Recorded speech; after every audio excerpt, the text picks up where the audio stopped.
7 মাসের বেশি সময় ধরে চালানো ইসরায়েলি ধ্বংসযজ্ঞ বর্বরতার সীমা ছাড়িয়েছে। শান্তির স্থান হিসেবে পরিচিত ধর্মীয় স্থাপনা, মসজিদ, গির্জাও বাদ যায়নি তাদের বোমা হামলা থেকে। এ সময়ের মধ্যে 500 মসজিদ ধ্বংস করেছে, কয়েকশো ইমামকে হত্যা করেছে ইসরায়েল। আরও জানাচ্ছেন ইমতিয়াজ আলম।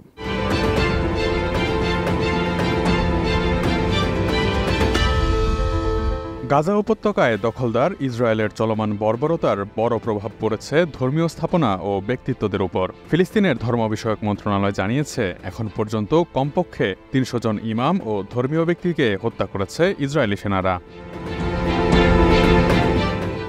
এছাড়া তারা 500-এরও বেশি মসজিদ পুরোপুরি ধ্বংস করে দিয়েছে। আংশিকভাবে ধ্বংস করেছে আরও অসংখ্য মসজিদ, যার মধ্যে রয়েছে ঐতিহাসিক আল উমারি মসজিদও। ইসরায়েলিদের বর্বরতা থেকে বাদ যায়নি খ্রিস্টানদের গির্জাও। এখন পর্যন্ত তাদের হামলায় ঐতিহাসিক সেন্ট প্রোফাইরি সহ 3টি গির্জা মাটির সাথে মিশে গেছে। এছাড়া ধর্ম মন্ত্রণালয়ের কোরআন পডকাস্ট ইনস্টিটিউটও হামলার শিকার হয়েছে।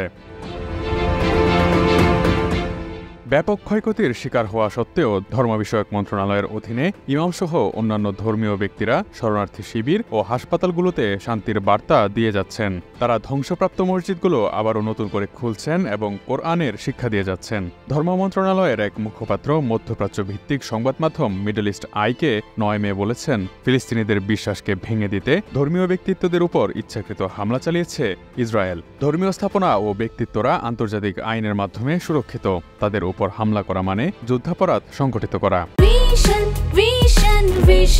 100% কপার কন্ডেন্সারে তৈরি ভিশন ফ্রিজ, তাই গুণে মানে অটুট থাকে বছরের পর বছর। তিনি আরও বলেছেন, বিশ্বের প্রতি আমাদের বার্তা হলো, আমরা আপনাদের পাশে চাই সাধারণ ফিলিস্তিনিদের নিরাপত্তা দেয়া এবং গাজায় গণহত্যা বন্ধ করার জন্য। বিশেষ করে আরব বিশ্বের ইসলামিক ব্যক্তিত্বদের প্রতি আমাদের আহ্বান, আমাদের মানুষদের উপর চলমান ধ্বংসযজ্ঞ বন্ধ করতে কাজ করুন। দখলদার ইসরায়েলের হামলার শিকার হয়েছেন তাইসার ইব্রাহিম, নাজিবা আল দালিস, আউনি ওন, ওয়ায়েল আল জির, বাসিম আল সাফাদি সহ ফিলিস্তিনের প্রসিদ্ধ সব আলেমরা। এদিকে গাজায় চলমান বর্বর হামলার মধ্যেই যুক্তরাষ্ট্র বলছে, গাজায় মার্কিন অস্ত্র ব্যবহার করে ইসরায়েল আন্তর্জাতিক আইন লঙ্ঘন করেছে। 11 মে শনিবার এক প্রতিবেদনে এই তথ্য জানিয়েছে ব্রিটিশ সংবাদ মাধ্যম বিবিসি। বিবিসির প্রতিবেদনে বলা হয়, গাজা যুদ্ধের সময় কিছু ক্ষেত্রে আমেরিকা সরবরাহকৃত অস্ত্র ব্যবহার করে ইসরায়েল আন্তর্জাতিক মানবিক আইন লঙ্ঘন করেছে বলে জানিয়েছে যুক্তরাষ্ট্র। স্টেট ডিপার্টমেন্ট বলছে, এটি মূল্যায়ন করা যুক্তিসঙ্গত যে যুক্তরাষ্ট্রের সরবরাহকৃত অস্ত্রগুলো ব্যবহারের বিষয়ে ইসরায়েলের কিছু বাধ্যবাধকতা থাকলেও সেগুলো অসঙ্গতিপূর্ণ উপায়ে ব্যবহার করা হয়েছে। তবে স্টেট ডিপার্টমেন্ট বলছে, মার্কিন সরকারের কাছে এই মূল্যায়নে সম্পূর্ণ তথ্য নেই। Imtiaz Alam, desk report, ATN news.